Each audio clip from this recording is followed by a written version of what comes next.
Merry Christmas, Mr. Snowman, by Wolfram Hannell, illustrated by Judith Russell. When you hear this sound, it's time to turn the page.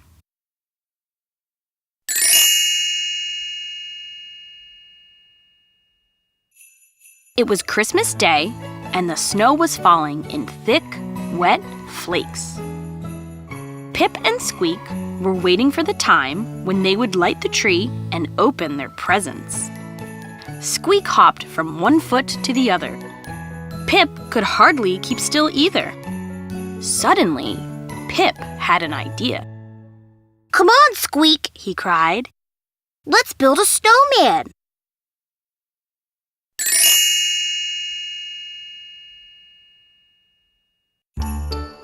In no time at all, Pip and Squeak rolled a huge snowball. Then they made another for the snowman's belly and a third for the snowman's head.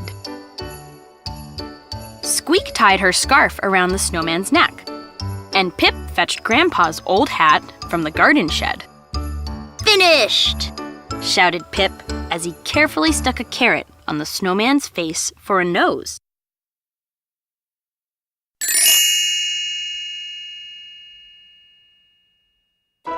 "Time to come in," Mommy Mouse called from the house. "We're almost ready to begin." "We're coming!" Pip shouted, but Squeak grabbed his arm. "Wait!" she cried. "We can't leave Mr. Snowman out here all alone. He'll be sad if he doesn't have anyone to celebrate Christmas with." "He might catch cold, too," said Pip. "I know what we can do."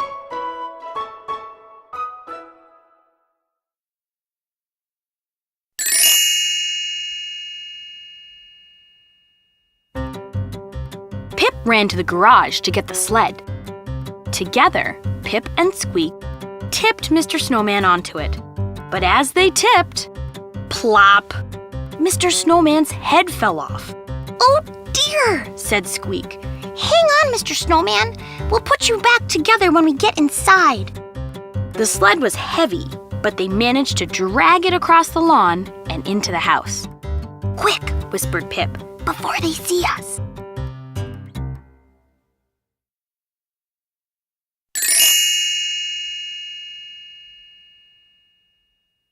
Pip and Squeak pushed and pulled Mr. Snowman into the living room and put him back together again behind the Christmas tree. "Perfect," said Squeak. "We can hardly see him, but he can see everything." "And he won't catch cold," said Pip. Then he whispered, "Merry Christmas, Mr. Snowman."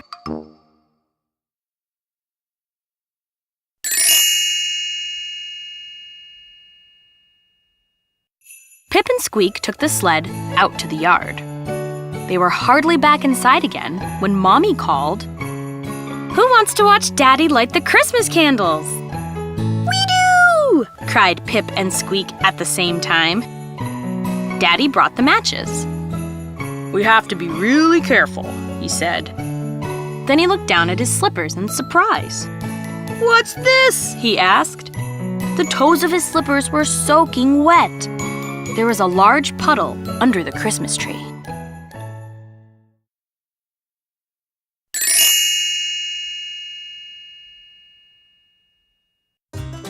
"There's someone behind the Christmas tree," said Mommy Mouse.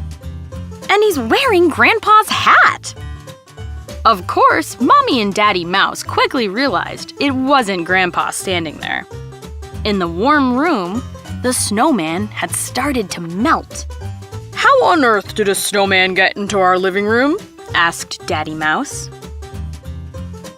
"Maybe Santa Claus brought him?" said Pip. "I think it's more likely that he came in from the yard," said Mommy. "Perhaps on a sled." "And that's exactly where we're going to take him now," said Daddy. "A hot living room is no place for a snowman."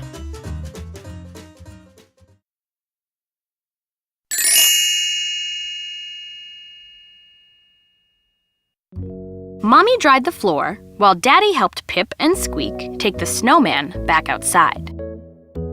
Let's put him right in front of the window, said Squeak, so he can see us inside. Then they went back into the house to open their presents.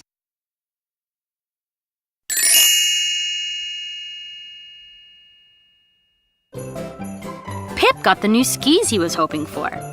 Squeak got a pair of skates, a drawing pad, and a box of crayons in every color she could imagine. Of course, Pip and Squeak had a present for Mommy and Daddy too. It was a wooden nutcracker that looked like a cat. Everyone was happy, but still, something wasn't quite right. Pip and Squeak kept looking out the window at lonely Mr. Snowman.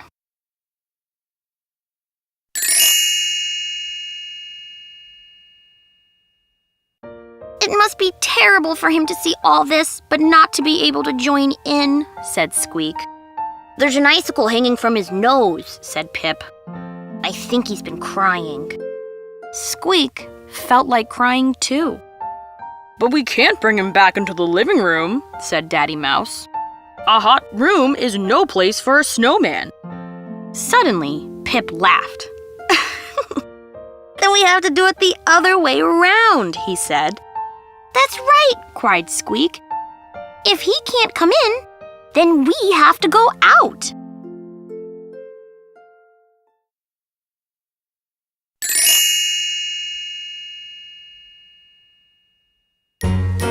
So they all put on their coats and hats and boots and went outside. Mommy Mouse brought a lantern. Daddy Mouse brought a thermos of hot chocolate. Pip brought his new skis. Then they all gathered around Mr. Snowman and started to sing Christmas carols. "What on earth is going on over there?" called Mrs. Tilly from her window. We're celebrating Christmas with our snowman, said Pip. You can come too. Mr. Snowman likes to have lots of people around.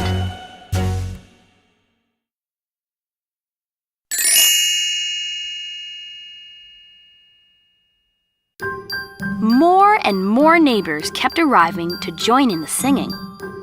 Mr. Snowman looked so happy, Pip and Squeak thought he might start dancing. He's having a really good time, said Pip. And the icicle is gone from his nose. He stopped crying. Squeak ran back into the living room for her sketch pad and crayons. Then she started to draw. I'm going to hang this picture in my room, she said. Then, in summer when it's so hot outside that everyone is complaining, I'll look at Mr. Snowman and think about today. Merry Christmas, Mr. Snowman.